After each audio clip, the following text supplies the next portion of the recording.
বলেন, ফাতেমা শোনো গো ফাতেমা, চোখের পানি তুমি মুছে ফেলে দাও।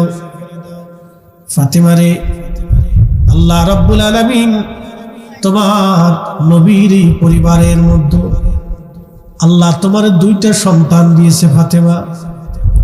এই দুইটা সন্তান হাসানি হুসাইনি রক্তধারা অনুযায়ী এই রক্তের মাধ্যমে আল্লাহ পৃথিবীর শেষ প্রান্তে কিয়ামতের আগে আল্লাহ একটা সন্তান দুনিয়াতে পাঠাবে। এই সন্তানের নাম হবে মুহাম্মদ, বাবার নাম হবে আব্দুল্লাহ, সন্তানটার পরিচয় হবে ইমাম মাহদী নামে। একবার জোরে বলা যাবে কি মারহাবা? হ্যাঁ, চিৎকার মেরে জোরে বলেন আল্লাহু আকবার। ইমাম মাহদী পৃথিবীতে আসবে, নবীজি বললেন কিয়ামত হওয়ার আগে। অবশ্যই ইমাম মাহদী দুনিয়াতে আসবে। ইমাম মাহদী আমার হাসানি হুসাইনি রক্তধারা অনুযায়ী পৃথিবীতে আসবে। চিন্তা করেন তো, হাসানি হুসাইনি রক্তটা কত পবিত্র হবে। আল্লাহ এই রক্তের ধারা অনুযায়ী পৃথিবীতে একটা সন্তান আল্লাহ পাঠাবে। আল্লাহ নবী বলেন, ফাতিমা চোখের পানি মুছে ফেলো তুমি। আল্লাহ আমার হাসান হুসাইনের রক্তধারা অনুযায়ী পৃথিবীতে একটা সন্তান আল্লাহ পাঠাবে। ওই সন্তানটার নাম হবে মুহাম্মদ। নাম কি? বাবার নাম আব্দুল্লাহ হবে। ওই সন্তানের পরিচয় হবে ইমাম মাহদী নামে, ইমাম মাহদী। আল্লাহ নবী বললেন, ইমাম মাহদী দুনিয়াতে আসবে কিয়ামত হওয়ার আগে। সারা পৃথিবীতে মুসলিম অত্যাচারিত হতে হতে সারা পৃথিবীতে মুসলমান নিধন হবে। আহা, কাফেররা মুসলিম হত্যার জন্য তারা সারা পৃথিবীতে মুসলমান নির্যাতিত হবে। নবী বললেন, এমন কোন জনপদ নাই যে জনপদে মুসলমান নির্যাতিত না হবে, লাঞ্ছিত বঞ্চিত না হবে। মুসলমানের রক্তে সারা পৃথিবী রঞ্চিত হবে। আল্লাহ ওই সময় ইমাম মাহদীকে দুনিয়াতে পাঠাবেন, আত্মপ্রকাশ করবেন তিনি। কিন্তু আর শুনে যান, ইমাম মাহদী জন্মগ্রহণ করার 40 বছর পর্যন্ত পৃথিবীর কোনো মাদ্রাসায়, কোনো মক্তবে, কোনো স্কুলে, কোনো ভার্সিটিতে, কোনো বিদ্যালয়ে ইমাম মাহদী আলাইহিস সালাম পড়াশোনা করবে না। পৃথিবীর কোন মানুষের কাছ থেকে সে বিদ্যা নেবে না। একসাথে বলবেন আল্লাহু আকবার। এখান থেকে আমি আমার রসুলের পরিচয় বুঝাই দিয়ে যাই। হাসানি হুসাইনি, জোরে বলেন হাসানি, জোরে বলেন হাসানি। হাসানি হুসাইনি রক্তধারায় আল্লাহ ইমাম মাহদী পাঠাবেন। তাও আরবের মরুভূমিতে বেদুইন পরিবারে, দরিদ্র পরিবারে ইমাম মাহদীকে আল্লাহ দুনিয়াতে পাঠাবেন। দুনিয়ার এই চাকচিক্য, দুনিয়ার এই স্বাদ আস্বাদ, দুনিয়ার এই আধুনিকতা ইমাম মাহদী পরিচিত থাকবেন না। তিনি আরবের একেবারে বেদুইন পল্লীতে হাসানি হুসাইনি রক্তধারা অনুযায়ী তিনি জন্ম নেবেন। আহা, 40 বছর ধরে মরুভূমিতে তিনি ছাগল, উট, দুম্বা গুলি চড়াই বেড়াবেন। আসতে হয়ে গেল না? জোরে বলেন। আজকে বুঝে যাবে নবীর রক্তের দাম কত। নবীর রক্তের দাম যদি এটা হয়, আমার রসুলের দাম কত হবে? নবীর নসলের দাম যদি এটা হয়, তো স্বয়ং নবীর দাম কত হবে? আল্লাহ রসুলের ইজ্জত নিয়ে যারা টানা হাসরা করে, ওরা কখনো মুমিন হতে পারে না। ঠিক কি না?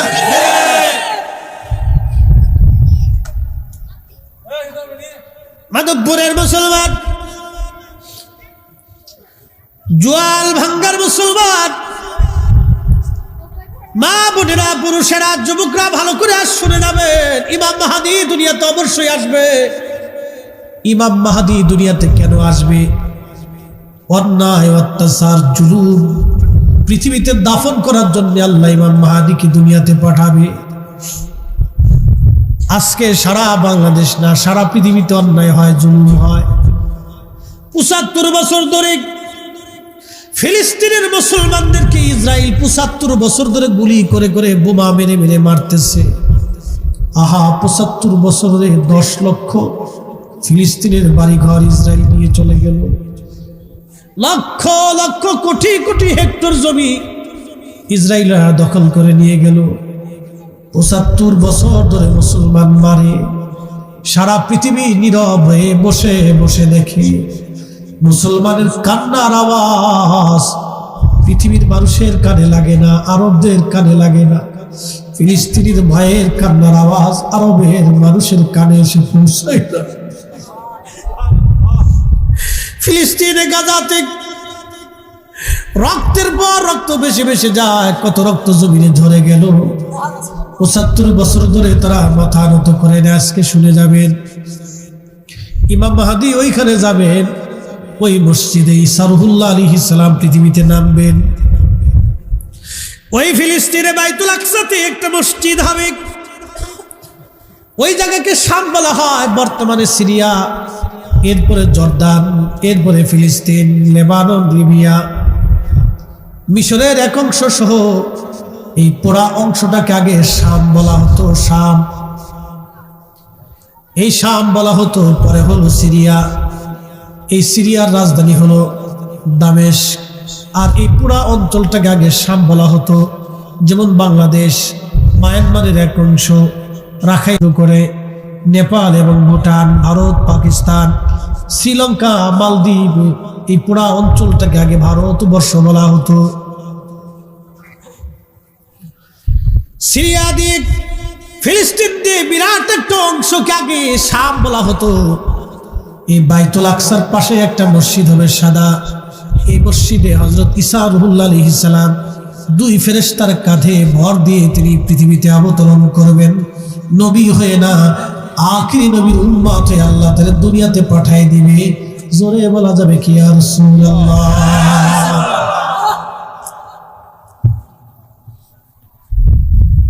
জলিল কদর রাসূল ঈসা রুহুল্লাহ, যিনি কিতাবধারী একজন নবী, ইনজিল ধারক নবী, তিনি আমার নবীর উম্মত হয়ে পৃথিবীতে কিয়ামতের পূর্বে তাকে আল্লাহ পাঠাবে। চতুর্থ আসমানে আল্লাহ তাকে নিয়ে চলে গেলেন। ঈসা রুহুল্লাহ এখনো সেইখানে জিন্দা আছে, জান্নাতের খাবার আল্লাহ খাওয়ায়। এখনো ঈসা নবী ওই অবস্থায় আছে। আবার পৃথিবীর শেষ প্রান্তে তাকে দুনিয়াতে পাঠানো হবে। 33 বছর বয়সে আল্লাহ তাআলা আসমানে নিয়ে গেছেন। আবার পৃথিবীতে ওই অবস্থায় তারে পাঠাবে। একটা চুলও পাকবে না, দাড়িও পাকবে না, চেহারাও মলিন হবে না। সৌন্দর্য 33 বছরে যেমন ছিল, 33 বছরের যেমন চেহারা সৌন্দর্য, হাজার হাজার বছর পরে ওইভাবে ঈসা নবীর আল্লাহ দুনিয়াতে পাঠাবে। জোরে বলবেন কি আল্লাহু আকবার। তিনি সেজদা দেব কারে? আল্লাহ। আসতে বলেন, পুলিশে ধরবে না। কাকে? আল্লাহ। কেন? যিনি কুদরতের মালিক, যিনি কুদরতের মালিক। মাধবপুরের মুসলমান শুনিয়া যান, ঈসা আলাইহিস সালাম পৃথিবীতে আসবে দাজ্জালকে ধ্বংস করার জন্য। ফিলিস্তিনের মুসলমানরা হবে ইমাম মাহদীর সৈনিক, আর ইসরায়েলের ইহুদিরা হবে দাজ্জালের সৈনিক। অতএব ইহুদিদের সাথে যারা যুদ্ধ করে প্রতিনিয়ত শহীদ হয়, ওরা সবাই ইমাম মাহদীর সৈনিক। আর যারা ইসরায়েলের পক্ষ নেয়, ওরা হলো দাজ্জালের সৈনিক। কথা কোন ঠিক কিনা? ধর্ম বুঝে যাবেন। কোকা কোলা যদ্দূর পারেন খালি খাবেন, ওটা খালি বিরাট সব হবে নাকি কর? হ্যাঁ, ইসরায়েলের কোনো পণ্য খাবেন না। Nestle, coffee, Coca Cola, Fanta, এ জাতীয় যত পণ্য আছে সামনে আসার সাথে শুয়োরের গোশত যেমন নাপাক মনে করেন, এটার ওইভাবে সরাই দিত। মনে থাকবে? মনে থাকে যেন। কিন্তু সৌদি আরবে যায় ধীর কোকা কোলা একবারে খুব খায়, মধ্যপ্রাচ্যে খুব খাচ্ছে। ওই যে আগে বলছি ওদের কানে ফিলিস্তিনিদের কান্নার আওয়াজ পৌঁছায় না। এই উম্মতের ভিতর থেকে মুসলমানরা দাজ্জালের সৈনিক হবে। মুসলমানরা ওই সময়কার মুনাফিক মুসলমানরা দাজ্জালের পক্ষ নেবে, আর ইমাম মাহদীর পক্ষ যারা নেবে সেই দিনে কঠিন ঈমানওয়ালা থাকবে। কথা বল ঠিক কিনা?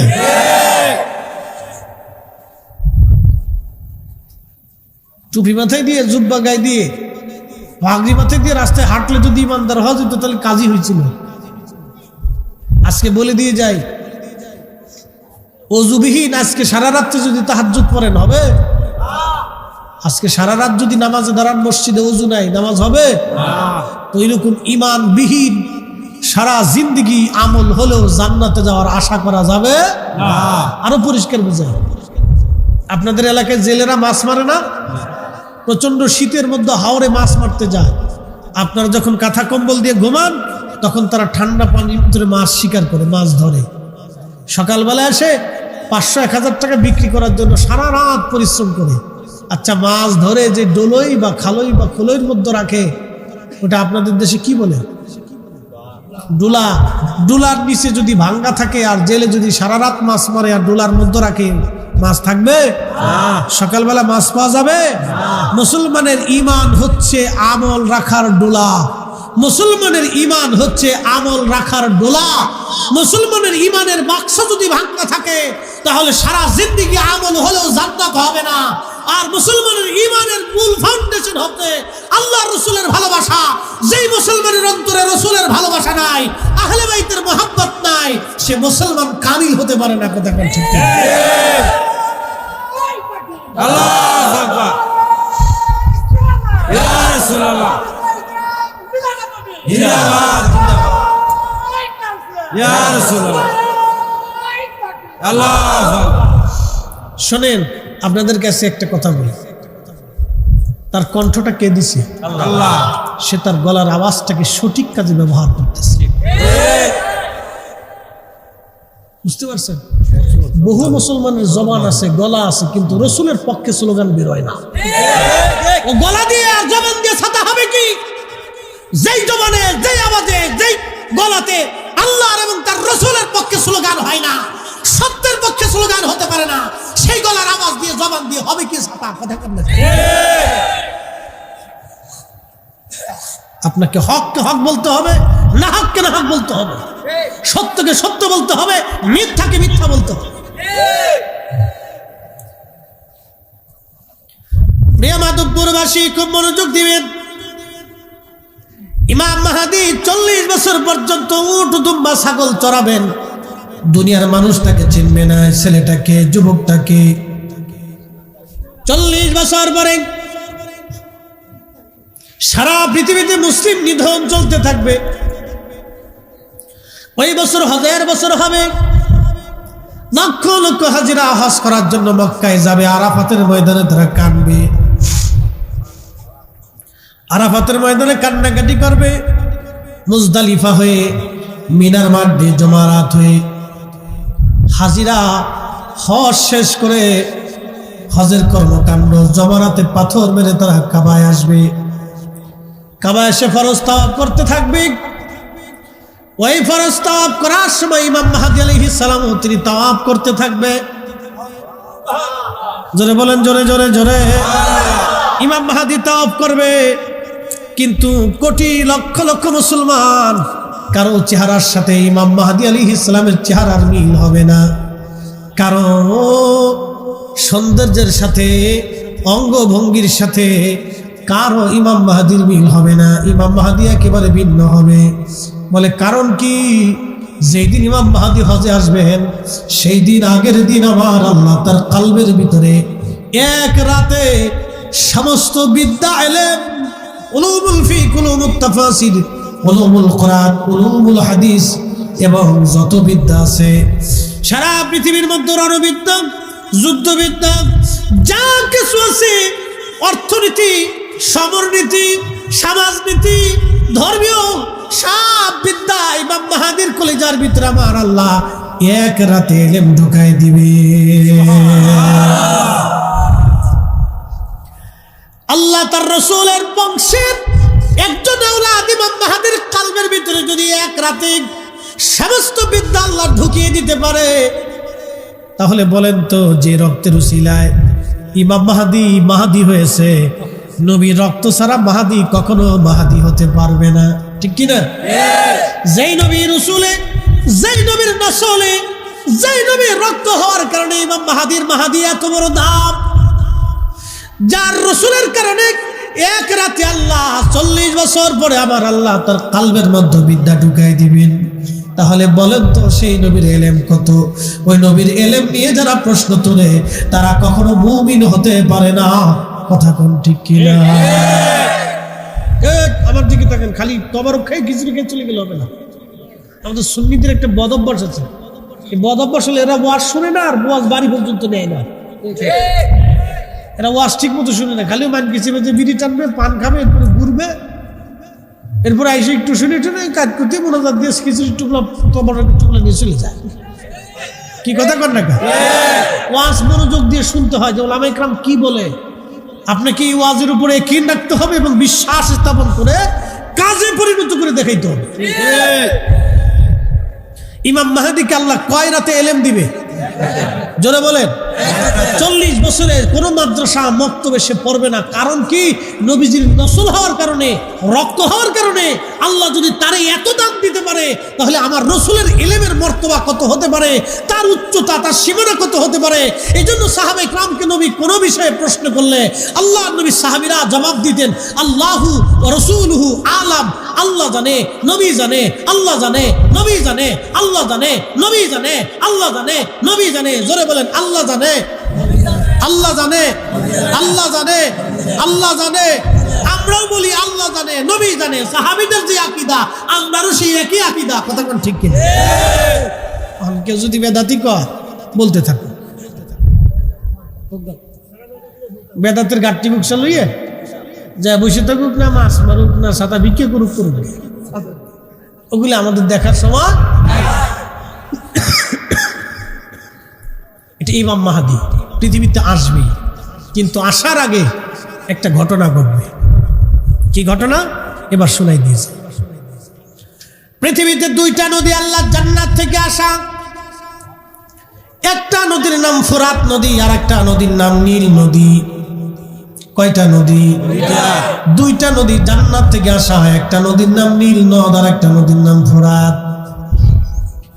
এই ফোরাতের তীরে পৃথিবীর সবচেয়ে বিভীষিকাময় কঠিন জুলুম সংঘটিত হয়েছিল। সেটা কারবালার ঘটনা। ইমাম হুসাইন রাদিয়াল্লাহু আনহুর সাথে নির্মম ভাবে সেই দিন সপরিবারে তাকে শহীদ করা হয়েছিল। ফোরাত নদীর পানি আজও প্রবাহিত হয়, কিয়ামত পর্যন্ত এই পানি বহমান থাকবে, কোনোদিন এই পানি শুকাবে না। কিন্তু একটা দিন এই পানি শুকায় যাবে। সহিহ বুখারীর কিতাবুল ফিতানের মধ্যে নবী বলেছেন, আল্লাহ রাসূল বলেছেন, কিয়ামতের আগে এই পানি শুকায় যাবে।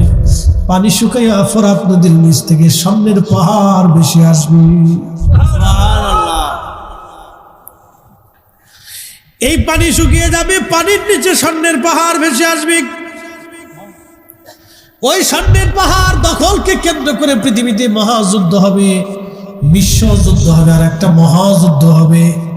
শুধু বিশ্বযুদ্ধ না, মহাযুদ্ধ হবে। প্রত্যেক 100 জন মানুষের ভিতরে 99 জন মানুষ যুদ্ধ করে করে মারা যাবে। 100 জন মানুষের ভিতরে 99 জন পৃথিবীর মানুষ মারা যাবে, একজন মানুষ পৃথিবীতে বেঁচে থাকবে। তারপর আমার আল্লাহ ইমাম মাহাদিকে দুনিয়াতে পাঠাবেন। একবার জোরে বলা যাবে কি আল্লাহু আকবার।